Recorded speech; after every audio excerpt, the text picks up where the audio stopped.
Hi, hello. Today is our podcast EV RAMASWAMY PERIYAR. So let's get into it. History is often written by the victors, but the philosophy is born in the hearts of restless. Imagine a world where your oath is decided the moment you draw your first breath, not by your talent, not by your kindness, but by cosmic hierarchy you never asked for. This was the world of EV RAMASWAMY PERIYAR, the man we now call Periyar. In the early 20th century, the air in South India was heavy with incense of tradition and chains of caste. But Periyar didn't just see rituals, he saw a psychological cage. He looked at the temple doors, didn't see God, he saw exclusion of the human spirit, philosophically. Periyar began with a single shattering question. If a system demands your humiliation to exist, why should that system be allowed to stand? Self-respect, Suyamarathai.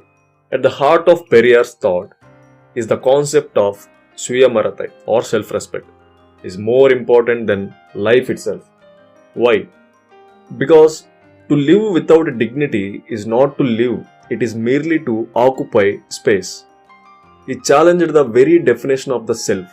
In orthodox view, the self was a fragment of caste or a family line. In Periyar view, the self was a rational entity that owed nothing to the past and everything to its own logic. He moved the center of the universe from the ether to the human mind. Periyar was a destructive philosopher and he wore that label with pride.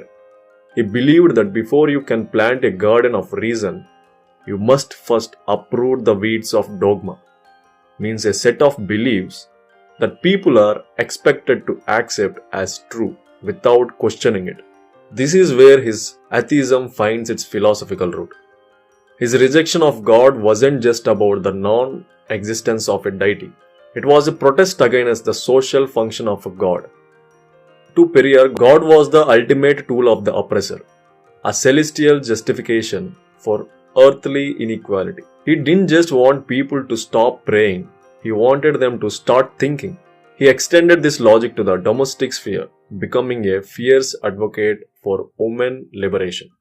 He saw the family unit as a microcosm of the state, often a site of control. He argued for self-respect marriages, union based on equality and companionship rather than Vedic rituals, patriarchal dominance. For Periyar, a woman's body and mind were her own, and any philosophy that suggested otherwise was a fraud. Periyar didn't leave behind a religion or a rigid scripture. He left behind a method, the method of doubt. He urged his followers not to follow him blindly. If what I say does not appeal to your reason, he would say, reject me. This is the ultimate mark of philosopher, one who values the truth more than his own authority. He turned the Shudra, the person labeled low by the hierarchy, into a Dravidian, a political and cultural identity of pride. He took the polluted and made them powerful.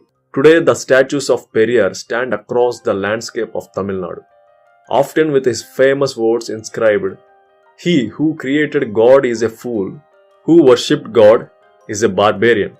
But beyond the provocation lies a deep humanistic hope. Periyar philosophy is a mirror. It asks us, who are you when you strip away the labels given to you by society? What is left when the myths are gone? The answer, Periyar tells us, is your self-respect. And that is the only foundation upon which a truly just society can be built. Thank you. This is our podcast for now.